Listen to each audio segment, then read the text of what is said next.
Welcome to student dictation. Dictation 5 second बाद शुरू होगा। Ready start. महोदय, यही कारण है कि बेटियों को अवांछित समझकर गर्भ में ही मार दिया जाता है या जन्म लेने के बाद उन्हें मौत की नींद सुला दिया जाता है। कहते हैं बेटियों को मारने की जघन्य परंपरा बहुत पुरानी नहीं है। यह भी कहा जाता है कि कुछ तथाकथित ऊंची जातियां अपने झूठे दंभ के कारण बेटियों को मार देती थीं, लेकिन अब तो इसमें सभी जातियों के लोग शामिल हैं। देश के दूर दराज के अंचलों में प्रसवपूर्ण लिंग निर्धारण के लिए सुसज्जित उपकरणों से दौड़ती गाड़ियां सबूत हैं इस बात की कि कानूनी प्रावधानों के बावजूद विज्ञान का यह प्रयोग लगातार मानव विरोधी होता जा रहा है। दरअसल कन्याओं के प्रति हमारे आचरण से साफ साफ झलकता है कि हम उन्हें उनका प्राप्य नहीं देते। भारतीय समाज उनकी परवरिश और पढ़ाई लिखाई के प्रति बड़े पैमाने पर उपेक्षा बरतता है।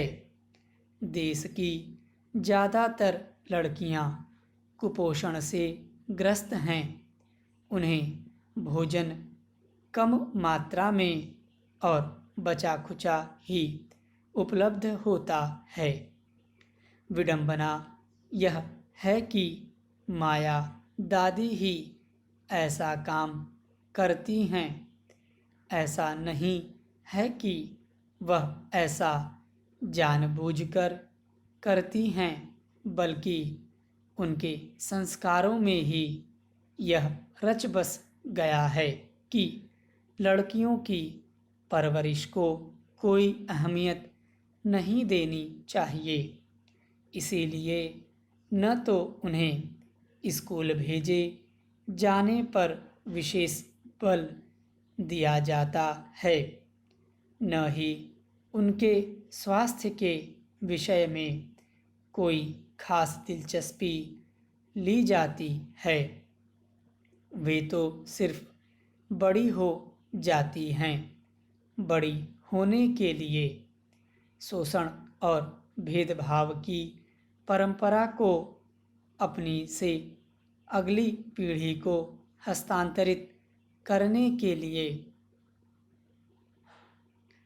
इसे भी एक विडंबना ही कहा जाएगा कि मानव मूल्यों का पक्षधर मीडिया भी उनके विरोध में है।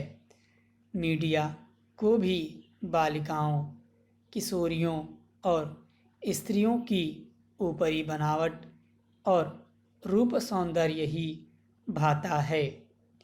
उसके पास भी उनमें अंतर्निहित विशेषताओं को परखने या पहचानने की फुर्सत नहीं है। इस सिलसिले में सौंदर्य प्रतियोगिताओं की सूचनाओं को बड़े पैमाने पर प्रकाशित करने को देखा जा सकता है, जबकि किसी अखबार ने विस्तार के साथ यह नहीं लिखा कि मानसिक रूप से विकलांग विदिशा की उर्मिला ठाकुर ने किस ढंग से सड़क पर खेलते हुए बच्चे को ट्रक की चपेट में आने से बचाया। यदि कहीं यह खबर छपी भी होगी तो बहुत छोटी।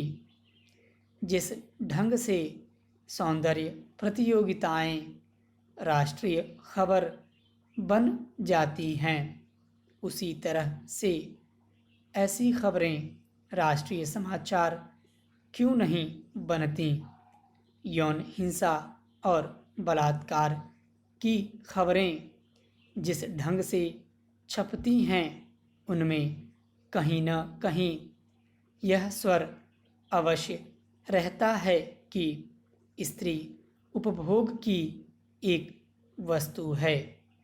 यौन आधारित विषमता को समाप्त करने की पहली और आखिरी शर्त यह है कि मानसिक संरचना को बदलने के लिए बहुआयामी संघर्ष की शुरुआत हो।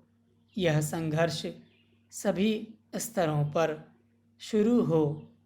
यदि गैर बराबरी का पोषण करने वाले तमाम मूल्यों को चुनौती दी जाए और उनकी वैज्ञानिक मीमांसा की जाए तो समाज वास्तविकता को स्वीकार करने की दिशा में अग्रसर हो सकता है। स्टॉप।